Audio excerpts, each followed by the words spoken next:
At narito na naman ang mainit na balita mula sa mundo ng social media natin sa inyo ni Madam Chika. Ang pinakamainit na issue ngayon sa mundo ng politika ay ang patuloy na usapin sa pagitan ng dalawang kilalang personalidad na sa gobyerno na si Vice President Sara Duterte at President Bongbong Marcos. Sa kabila ng kanilang malaking posisyon sa ating bansa, lumalabas sa mga issue at mga pahayag naglalantad ng kanilang relasyon sa mga prinsipyo. Kaya naman, ang tanong ngayon sa bawat isa sa atin, sino nga bang susuportahan natin? Maglalabasan ng mga alas at magkakaalaman na.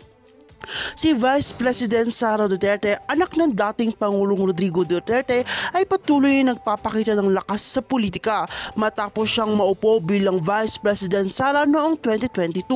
Mas naging aktibo siya sa mga proyekto at programa para sa mga kabataan at lokal na pamahalaan. Malaki ang kanilang pakikilala sa mga mahihirap na sektor at palaging tumutulong sa mga nangangailangan. Isang katangian ay nagbibigay ng kanya ng malawak na suporta mula sa mga tao. Pero may mga nagsasabi na mga liderato ay mas nakatutok sa mga lokal na issue at may mga nag-aalanganan kung ano ang kanyang mga pangako ay maaabot kaya. Sa kabilang banda, si Pangulong Ferdinand Marcos Jr. o BBM ay patuloy na susumikap na maging isang matatag na leader ng bansa. Sa kabila ng mga kontrobersya at kisistumo, patuloy niyang pinapalakas ang ekonomiya, sinusuportahan ng mga proyekto para sa mga OFW at nagpapakita ng dedikasyon sa mga international na relasyon. Ang kanyang administrasyon ay nakatutok sa mga proyektong makikinabang ang buong bansa at mananatili siyang isang simbolo ng pagbabago. Ngunit, ang kanyang pamilya ay patuloy na binabatikos ng mga kritiko dahil sa mga nakaraang kahit may mga Pilipinong hindi pa rin nakakalimutan ang mga isyong iyon. Ngayon, habang ang dalawang leader ay patuloy na nagsisilbing mga pangunahing figura sa gobyerno, hindi maikakaila na may mga usapin ukol sa kanilang mga posisyon at pananaw sa mamahalagang issue. Ang usapin tungkol sa kanilang mga pananaw na sa ekonomiya, edukasyon at foreign policy ay nagsimula ng maging tampok na usapin.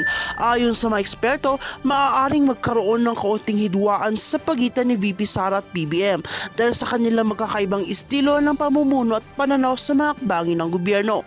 Ayon sa mga mamamayan, ang kanilang magiging desisyon sa kung sino ang susuportahan ay batay na rin sa mga pulisya at programa na ipapatupad. Ang ilan ay nagtatanong kung sino nga ba sa kanila talagang may kakayahan na magdala ng pagbabago para sa mga mahihirap at nasa laylayan ng lipunan. Samantala, ang iba ay naniniwala na ang suporta nila ay mauhubog sa kinakaharap ng ating bansa. Ang mga politika naman may kanya-kanyang pananaw kung sino ang kakayahan at kung sino ang makakapaghatid ng tunay ng progreso. Kaya naman habang maglalabasan ng mga alas at sino magkakaalaman ng mga plano, ang tanong ay sino nga ba ang tunay na may malasakit sa kakayahan magpatuloy o sa pagbabago.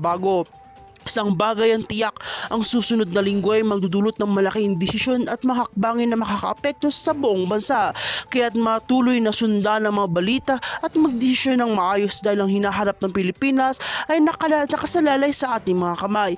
At dyan natatapos ang ating balita ngayong araw na ito. At kung bago ka pa lamang sa akin channel, ay huwag kalimutan mag-like, share, and subscribe para update ka sa aming bagong balita. At kung ikaw naman na may karagdagang impormasyon at sa palagay mo sino ang iyong pipiliin, maaari mo na yung i-comment sa aming comment section.